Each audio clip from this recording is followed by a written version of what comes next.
Бай болам десең, ең бірінші ереже ақшаны еш уақытта ойлама. Өйткені адам ақшаны бірінші орынға қойған кезде, оны ойлай берген кезде, ақшаға уайымдай берген сайын, әр тиынды санаған сайын, ол ақшаның күші кетіп қалады. Адамның да күші кетіп қалады, энергиясы кетіп қалады.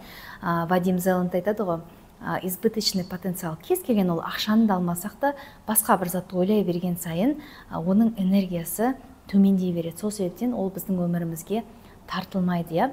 Ал қай кезде ол тартыла бастайды? Өмірдің қандай заңын дұрыс қолдану керек? Ақшаға қатысты айтқан кезде және жалпы көп нәрсеге осы ережені қолдануға болады. Бұл жайлы бүгін осы видеода айтатын боламын.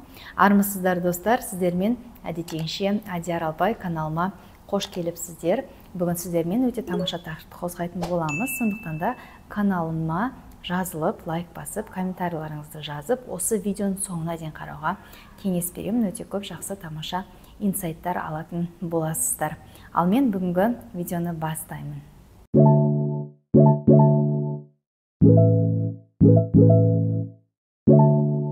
Жыламаған балаға емшек жоқ демекші, әрдайым айтатын нәрсе өмірдің алу беру заңы бойынша, егер сіз пайдалы ақпарат алып жатсаңыз, ғаламтордан, ютубтан, қай жерден болса да тегін, тем более алып жатсаңыз, сонда міндетті түрде алу беру заңы бойынша лайк басып, комментарий жазып, авторға жақсы бір жылы сөзіңізді жазып кетсеңіз, айтылған ақпарат, айтылған нәрсе сіздің өміріңізге 100 есе күшті еселеніп қайтып келетін болады. Неге? Өйткені кез келген нәрсенің қайтарымы болады. Мысалға біз дүкенде бір зат сатып алсақ, біз ақшасын береміз, олар тауарын береді, алу беру заңы. Немесе ер адам әйелдің жағдайын жасады, ол баласын туып, үйінің жағдайын жасап, тамағын пісіреді, алу беру заңы. Немесе құрбыңыз бір зат күшті айтты, сіздің өміріңізге қатты әсер ететін, құрбыңызға алғыс айту, оған бір зат алып беру, ресторанға шақырып кофе алып беру деген сияқты алу беру заңы. Бұл жалпы даже бұған отдельно тақырыпта видео түсіруге болады, шын айтсам бар ғой, бұның маңыздылығы өте үлкен. Тіпті сізге бір адам көшеде бірдеңе көшені айтып жіберсе де, іштей өте үлкен алғыс білдірген кезде ерекше біздің өміріміз өзгере бастайды күшті жаққа. Сондықтан да осы ережені ұмытпаймыз. Ал мен бастаймын. Давайте түсінікті болу үшін мен сразу мысалмен айтайын. Мысалға біреу 500 мың теңге тапқысы келеді, немесе 1 миллион теңге. Енді қараңыз, ол сол нәрсені қайта ойлап, 1 миллион теңгені тапсам екен, 1 миллион теңге тапсам, үйтем деп, бүйтем, сөйтем деп көп ойға кетіп қалса, ол нәрсенің күші кетеді. Өйткені адам уже өзінің ойында бәрін сүйретіп тастайды да, мен былай істеймін, былай істеймін деп, потом уже шынайы өмірге, реалитиге қайтқан кезде ол уже оны жасағысы келмей қалады. Почему? Потому что бүкіл энергиясы уже соған кетіп қалады. Тек ойлаумен ғана кетіп қалады да. Маған айтпақшы, консультацияға көп клиенттер келіп жатады. Және айтады ғой, мен деген оймен бәрін күшті қылып тастаймын да, одан кейін потом энергиям, күшім қалмайды. Это вот про это. Сондықтан да бізде самое главное ақшаны ойлай бермей. Жарайды, сіз шамалап ниет білдірдіңіз, ғаламға 1 миллион теңге тапқым келеді. И енді сол 1 миллион теңгені табуға сізде сразу действие болу керек. Мысалға, егер сіз өзіңізге жұмыс істейтін болсаңыз, мен клиенттерімді көбейту үшін мен былай істеймін деп, оны тек қана ойлап қоймай, бірден әрекетке көшу керек. Екінші нәрсе, сіз мысалға өте маңызды нәрсе, ақшаны бірінші орынға емес, эмоцияны бірінші орынға қою керек та. Жаңағы сұраққа жауап. Эмоция адамға әлдеқайда көп нәрсе алып келеді. Мысалға, мен қазір жасағым келмей тұрған нәрсені жасайтын болсам, ол маған ақша алып келмейді. Ал егер де мен жасағым келіп тұрған нәрсені барып істесем, ол маған эмоция береді, энергия береді, мен күш-қуат беремін, есесіне ақша маған тартыла бастайды. Өйткені ақша ол энергия. Ақша ол эмоция. Әсіресе әйелге ақша эмоция арқылы береді. Сондықтан да бірінші орынға ақшаны қоймай, бірінші орынға мен дәл қазір не істегім келеді, мен әлемге қалай қызмет істегім келеді, елге қалай көмектескім келеді, немесе менің қандай мықты жағым бар, және соны дамыту арқылы мен қалай үлкен табысқа жете аламын. Вот дәл осы кезде, біздің ниетіміз дұрыс болған кезде, біз шынайы өзіміздің жан дүниемізді ести білген кезде, логикамызды емес, жан жүрегімізді, ішімізді естіген кезде, душа дейміз ғой, сол кезде бізде өмірде өте көп жақсы өзгерістер бола бастайды. Денсаулық жағынан болсын, ақша жағынан болсын. Жалпы өзін ести алатын адамға, өзінің жан дүниесін ести алатын адамға ақша өте жақсы тартылады. Яғни қорытындылап түсіндіріп айтатын болсам, қараңыздар, ақша адамға қай кезде келеді? Ол оны ойлағанда емес, ол жасаған ісінен эмоция алғанда. То есть мен мынаны мысалы жасағым келіп тұр, я мен одан күш қуат аламын, я. Мысалға айтайын. Мысалға сіз, допустим, вот мен психолог, мен кейде қатты сурет салғым келеді, және мен мысалға суретті потом бірінші үй жинап алайын, немесе бірінші клиентімді қабылдап алайын, бірінші мынаны істеп алайын, ютубыма видео түсіріп алайын деген сияқты нәрселер болса, менде не болмайды, менде эмоция болмайды, мен өзімді как бы кішкене заставлять етемін. Сондықтан да мен лучше бір күн кешігіп жасасам да, клиентімді бір күн кешігіп қабылдасам да, мен лучше барып қалаған салғым келіп тұрған нәрсені салып, ары қарай жұмыс істеймін. Менде қайта келесі күні ақша екі еселеніп келетін болады. Немесе сіз, мысалы, вообще психолог саласында емессіз, сіз мысалға поварсыз, допустим, или сән салонында жұмыс жасайсыз, сіз мысалға өзіңізге бұрыннан бірдеңе алғыңыз келіп жүрді, бірдеңе істегенсіз, тауға шыққыңыз келіп жүрді, бірақ сіз постоянно откладываете, жоқ, ақша деп.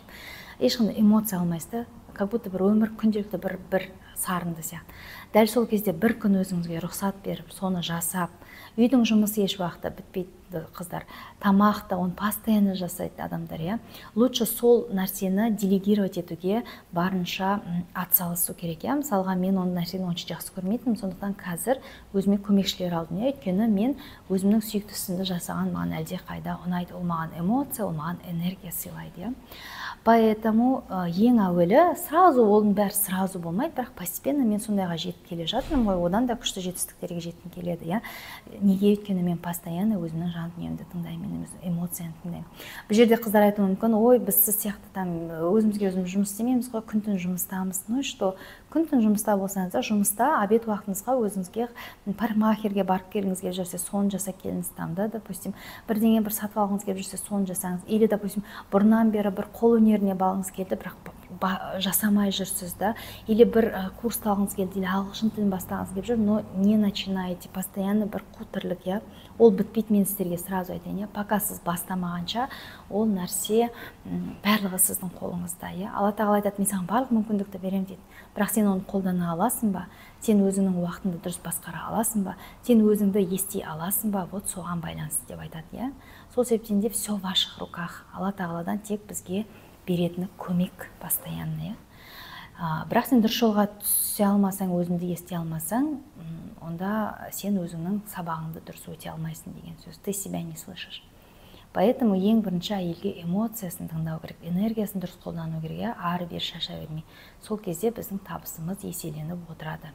Достар, сонымен қатар мен алу беру заңында тағы бір нәрсені айтуды ұмытып кеттім. Ютуберлардың арасында мынандай бір не бар, алғыс айту каналға. Егер де сізге мысалға осы ақпарат, осы минутына дейін шынымен пайдалы болса, сіз вау, шынымен деген сияқты бір инсайт алсаңыз, онда каналдың дамуына мысалға қаржылай көмек көрсете аласыздар, Ол не важно қандай сумма. Өзіңіз бір жүрегіңізден бергіңіз келіп тұрса, бұрыннан біреуге бір алғысыңызды айтқыңыз келіп жүрсе, сезсеңіздер болады.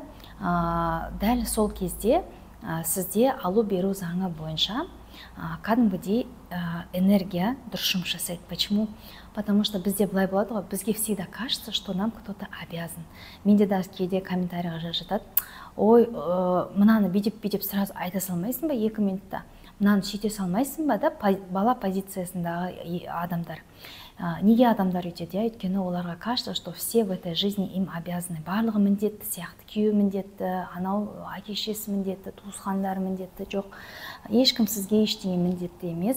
Сол себептен де бала позициясына түспей, өзіміздің өмірімізді қолға алып, жауапкершілікті мойнымызға алып, біреу бірдеңе күшті ақпарат алып жатса, беріп жатса, тегін ақпарат беріп жатса, кейде болады, тегін вебинарға шақырып жатады кейбір мамандар.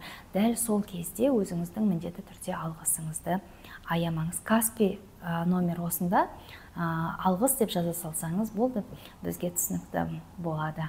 Ал егер де сізге психологиялық көмек керек болса, бұрыннан психолог іздеп жүрсеңіз, кеңес керек болса, онда консультация келсеңіздер болады, онлайн, офлайн. Мен Алматы қаласында тұрамын. Сонымен қатар менің өзімнің өте күшті авторлық марафоным бар, әйел және ақша, индивидуально оқи аласыздар, тікелей мен 1 ай байланыста боласыздар. Яғни әр сабақтан кейін 13 модульден тұрады. или 14, 14 модульден тұрады.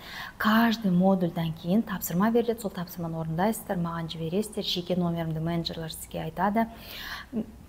Кешірім сұраймын.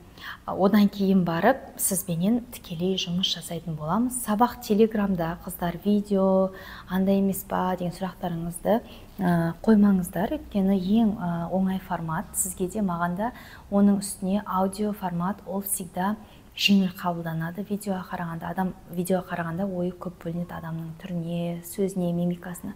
Сондықтан аудио өте жақсы. Оны көп психологтар да, ғалымдар да дәлелдеген. Записта қарайсыздар, любой момент 3 ай доступ беріледі, және менімен 1 ай бойы целый день байланыста боласыздар. Рассрочка, Каспирет барлығы қарастырылған. Айына бар жоғы бір 5-6 мың теңге төлеп ба, короче, жылына солай алуға болады, ойым шамалап. Вот, достар, сондықтан да келіңіздер, WhatsApp номер осында, менеджерлар барлық сұрақтарыңызға жауап беретін болады. Ал сіздермен болған Надия Аралбай, келесі көріскенше күн жақсы, достар.